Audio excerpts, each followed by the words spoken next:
Ravi's International School, trust assured for your child. A sprawling, safe and home-like campus for residential and day scholars. Call 7331 so ఫైనల్గా చెప్పండి శ్రీనివాస్ గారు, అంటే ఇప్పుడు మీరు చెప్పిన మీ దృక్కోణం నుంచి మీరు చెప్తున్నారు, నాకు ఇంటర్వ్యూ ఇచ్చారు కాబట్టి. కానీ మీరు మీడియాను కలవపోవటం అనేది కొంచెం నన్ను అడిగితే మీడియాను కలవాలి కదా, లోకల్గా కూడా మీరు మీడియాతో మింగిల్ అవ్వాలి, ఎప్పటికప్పుడు జరుగుతున్నటువంటి అభివృద్ధి కార్యక్రమాలు కానీ మీకు ఎదురవుతున్నటువంటి ఇబ్బందులు కానీ వాళ్ళ ద్వారా ప్రజలకు చెప్పగలగాలి కదా, లేకపోతే మీ మీద ఒక రకమైనటువంటి ఇది వస్తున్నాయి కదా, అపోహలు ఏర్పడుతున్నాయి కదా. నేను మీకు ఒక విచిత్రమైన విషయం చెప్తానండి. విచిత్రమైన విషయం చెప్తా. దాదాపు ఒక 5 సంవత్సరాలుగా జగన్మోహన్ రెడ్డి గారి ప్రభుత్వ విధానాల మీద చాలా గట్టిగా మాట్లాడా. ఎన్నికలకు 4 నెలల ముందు నేను అభ్యర్థిగా తిరువూరు వెళ్ళా. 4 నెలల ముందండి వెళ్ళాను. వెళ్ళిన 15-20 రోజుల తర్వాత నాకు డౌట్ వచ్చింది. చెక్ చేసుకున్నా, నా డౌటు కరెక్టే.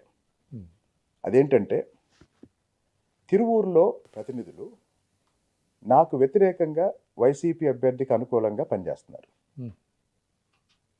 నేనేం చేశానంటే ఫేస్బుక్లో ఒక పోస్ట్ పెట్టా. ఎన్నికలకి 2 నెలల ముందు ఫేస్బుక్లో ఒక పోస్ట్ పెట్టా. జగన్మోహన్ రెడ్డి ఎక్కడికి వెళ్ళినా రాధాకృష్ణ గారిని తిడతారు,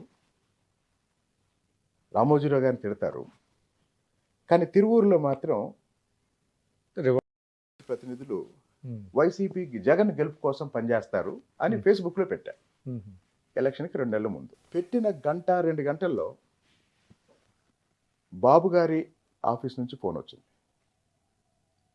లోకేష్ గారి ఆఫీస్ నుంచి ఫోన్ వచ్చింది, మా ఎంపీ గారు ఫోన్ చేశారు, మా జోన్కి ఒక ఇన్ఛార్జ్ ఉంటారు ఎమ్మెల్సీ సత్యనారాయణ రాజు గారు, చాలా చాలా చాలా సౌమ్యుడు, ఆయన ఫోన్ చేశారు. అంటే పార్టీలో ప్రధానమైన వ్యక్తులందరూ నాకు ఫోన్ చేశారు. ఎందుకు ఇలా పెట్టావని, వాళ్ళు నాకు వ్యతిరేకంగా పనిచేస్తున్నారు కాబట్టి నేను ఎప్పుడు పెడతానండి, నాకు వ్యతిరేకంగా పెడితేనే కదా పనిచేస్తే కదా పెట్టేది. పెట్టాను. సరే వాళ్ళు తీసేయమన్నారు, తీసేశాను. నేను మళ్ళీ చెప్తున్నా, ఎన్నికలకి 4 నెలల ముందు 4 నెలలు నేను ప్రచారం చేశా. వీళ్ళు ఎవరైనా నన్ను చూపించారా, నా గురించి రాశారా? సాధారణంగా తెలుగుదేశం అభ్యర్థి ప్రచారాన్ని మేనేజ్మెంట్ దృష్టి తీసుకెళ్లాల్సింది, పూర్తి స్థాయిలో కవర్ చేస్తారు కదా. మీరు మేనేజ్మెంట్ దృష్టి తీసుకెళ్ళి ఉండాల్సింది. అసలు ఎవరికి చెప్పాల్సిన అవసరం ఏంటన్నా అక్కడ. ఇంకోటి, నేను ఏ రోజు ఏ మీడియా ప్రతినిధిని నా గురించి అనుకూలంగా రాయమని నేను ఎప్పుడు అడగలేదు. నాకు వ్యతిరేకంగా రాసిన వాళ్ళని ఎందుకు రాశారని కూడా నేను అడగలేదు. ఎన్నికలకు ముందు నా మీద మీడియాలో సోషల్ మీడియాలో జరిగిన దాడి రాష్ట్రంలో ఇంకా ఏ అభ్యర్థి మీద జరిగి ఉండదు. అన్నిటికీ మించి అందరూ ఆశ్చర్యపోయేది ఏంటంటే, ఇన్ని రాస్తున్నా వీడు స్పందించడు ఏంటి? అంతేగా మరి. ఇప్పుడు నేను ప్రజల్లోకి వెళ్తున్నా, ప్రజలు నాకు బ్రహ్మరథం పడుతున్నారు. సాయంత్రానికి సోషల్ మీడియాలో ఏమొస్తుందంటే, జనం లేక ఒక్కడే తిరుగుతున్న కొలిపూడి శ్రీనివాసరావు. నాకేమో ప్రజలు బ్రహ్మరథం పడతా ఉంటారు. ఎక్కడికి వెళ్ళినా 4-5 గంటలు లేట్ అవుతూ ఉంటుంది షెడ్యూల్. తర్వాత సాయంత్రానికి ఏదో ఒక సర్వే వస్తుంది, తిరువూరులో వైసీపీ గెలవబోతుంది. ఇవన్నీ చూస్తాను నేను. అంటే రాజకీయాల్లో ఎన్ని ఇబ్బందులు ఉంటాయి. అన్ని అంటే ఇబ్బందులు అంటే నేను ఒక చెంచా నేను నా పని నేను చేసుకుంటూ వెళ్తా. నా పని నేను చేసుకుంటూ వెళ్తా. నా పని ఎవరితో? జనంతో. నా పని నచ్చాల్సింది ఎవరికి? జనానికి. అయితే మధ్యలో కొంతమంది ఏమనుకుంటారంటే, నాయకులు కూడా ఏంటంటే, ఇంకో విషయం కూడా చెప్తానండి.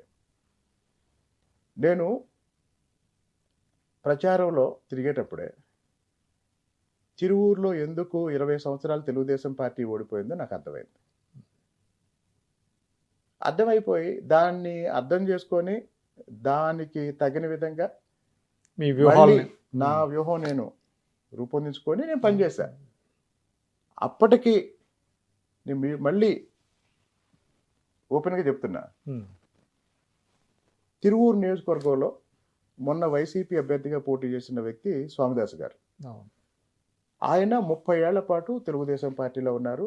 తిరువూరులో 2 సార్లు గెలిచారు, 4 సార్లు ఓడిపోయారు. ఆయన ఎన్నికలకు ముందు వైసీపీలోకి వెళ్ళారు. ఆయనకి ఎన్నికలకు ముందు వైసీపీలోకి వెళ్ళి ఆయన ఏం చేశాడంటే, నేనేమో నియోజకవర్గానికి కొత్త, అక్కడున్న తెలుగుదేశం పార్టీ నాయకులందరూ 30 ఏళ్ళు ఆయనతో కలిసి పనిచేశారు. సో అందరికీ మంచి పరిచయాలు ఉన్నాయి. ఆయన సాయంత్రానికి అందరికి ఫోన్ చేసి మాట్లాడేవాడు. నా చుట్టూ ఉంటూనే ఆయనతో రోజు మాట్లాడేవాడు. మీరు అది పోస్ట్ కూడా పెట్టినట్టు మాట్లాడేవాడు. మాట్లాడి ఏం చెప్పేవాళ్ళు, స్వామిదాస్ గెలుస్తాడు, గెలిచిన తర్వాత ఒకవేళ వైసీపీ ప్రభుత్వం వస్తే మన పనులు చేస్తాడు, ఒకవేళ తెలుగుదేశం ప్రభుత్వం వస్తే వైసీపీ తరపున గెలిచి మన పార్టీలోకి వస్తాడు అని చెప్పేవాడు. ఇవన్నీ చూస్తూ ఇవన్నీ వింటూ ఎవరిని మాట వినకుండా నేను నా సొంతగా నా పని నేను చేసుకున్నాను. సరే, గెలుస్తారు అనుకున్న వాళ్ళు కూడా ఏమనుకున్నారంటే ఒక 500 మెజార్టీతో గెలుస్తారు, ఒక 1000 మెజార్టీతో గెలుస్తారు, మ్యాక్సిమం 2-3 వేలతో గెలుస్తారు, అంటే గెలుస్తారు అనుకున్న వాళ్ళు కూడా. అయితే ఎలక్షన్కి 2 నెలల ముందే పత్రిక రిపోర్టర్కి పేపర్ మీద రాసి 23,000 మెజార్టీతో గెలుస్తానని రాసి డేట్ వేసి సంతకం పెట్టి ఇచ్చాను. ఎలక్షన్ తర్వాత అతను నాకు తీసుకొచ్చి ఇచ్చాడు. నేను 22,000తో గెలిచాను. మరి నేను 23,000 లెక్కేసుకున్నా. అయితే 1,100 మంది నాకు ఓటేయటం ఇష్టం లేక నోటాకేశారు. నాకు ఓటేయటం ఇష్టం లేక నోటాకేశారు. తర్వాత నన్ను ఓడించాలని మొన్న ఎన్నికలకు ముందు ఏమైందంటే, హైదరాబాద్ నగరంలో లక్షలాది మంది సెటిలర్స్ ఉన్నారు కదా. ఇప్పుడు గన్నవరం నియోజకవర్గం ఉంది. గన్నవరం అభ్యర్థి హైదరాబాద్ వచ్చి తెలుగుదేశం పార్టీ ఆఫీసులో హైదరాబాద్లో ఉన్న గన్నవరం ప్రాంతం కార్యకర్తలతో, తెలుగుదేశం పార్టీ అభిమానులతో మీటింగ్ పెట్టారు. అలా నూజివీడు అభ్యర్థి, అలా గుడివాడ అభ్యర్థి పెట్టారు. తిరువూరు అభ్యర్థి నాది కూడా షెడ్యూల్ వేసాం.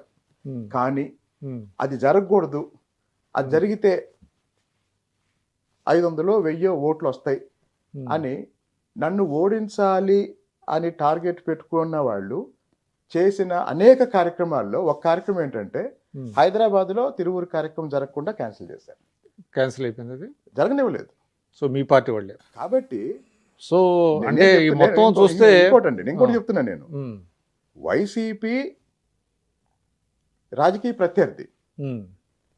అయితే అక్కడున్న రాజకీయ వాతావరణంలో నా పక్కనుంటూ నా ఓటమికి పనిచేసిన వాళ్ళని కూడా గుర్తించి, ఇందాక ఒక చౌదరి గారి గురించి చెప్పాను, పుల్లయ్య చౌదరి గారు, ఎన్నికలకి 1 నెల రోజుల ముందు వైసీపీ అభ్యర్థికి 4 కోట్లు ఇచ్చాడు. నా ప్రచారంలో తిరుగుతాడు. ఎందుకు ఇచ్చారంటే ఏం చెప్పాడు తెలుసా? ఆయన పొలం కొన్నాను నేను అని చెప్పాడు. ఇప్పుడు మన ప్రత్యర్థికి ఎన్నికలకు ముందు ఆయనకి డబ్బులు అవసరమైనవి అనుకుందాం, మీరు ఆయనకి టైమింగ్ అనేది కరెక్ట్ కాదంటారు. పోనీ మీరు ఆయనతో ఉండి మీరు ఆయనకి ఆర్థిక సాయం చేసుకోండి, ఏమైనా చేసుకోండి. ఆ చౌదరి గారు ఈ చౌదరి గారు ఒకరే. ఇందాక నేను చెప్పిన చౌదరి గారు ఈ చౌదరి గారు ఒకరే. ఇప్పుడు ఏమంటాడు, నేను 4 కోట్లు ఇవ్వలేదు 2 కోట్లు ఇచ్చానంటాడు. పైగా స్థలం కొని ఇచ్చారంటారు. కారణం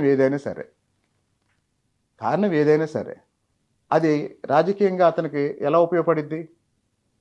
అది ఆ రోజు తెలుగుదేశానికి నష్టం కలిగించే పనే కదా. కాబట్టి నేనేం చేశానంటే, నేను పైన చంద్రబాబు నాయుడు గారు, మా ఎంపీ కేశినేని చిన్ని గారు, వీళ్ళ డైరెక్షను, నియోజకవర్గ స్థాయిలో మాత్రం 100% నా సొంత ఆలోచనలతో నేను ఎలక్షన్ చేసుకొని ఎక్కడ ఏం చేస్తే ఓటు వస్తుందో, గత 20 సంవత్సరాలుగా తెలుగుదేశం పార్టీకి ఏ సామాజిక వర్గాలు దూరం అయ్యాయో, ఎందుకు దూరం అయ్యాయో అన్నీ అర్థం చేసుకొని వాళ్ళందరినీ తీసుకొని మళ్ళీ నేను ముందే టార్గెట్ పెట్టుకున్నా, 40,000 ఓట్లు నేను వైసీపీ నుంచి తెచ్చుకోవాలి అని. 32,000 ఓట్లు తెచ్చాను. అది కాబట్టి ఇకపోతే ఎలక్షను అయిపోయింది, ప్రభుత్వం వచ్చింది ఈ 6-7 నెలలుగా కూడా మీరు అడిగారు ఈ వివాదాలు ఏంటి అని. వాస్తవానికి ఎక్కడ ఏమీ లేదండి. ఓకే, ఇవన్నీ క్రియేట్ నేను స్ట్రైట్గా నా పని చేసుకుంటూ వెళ్తున్నాను.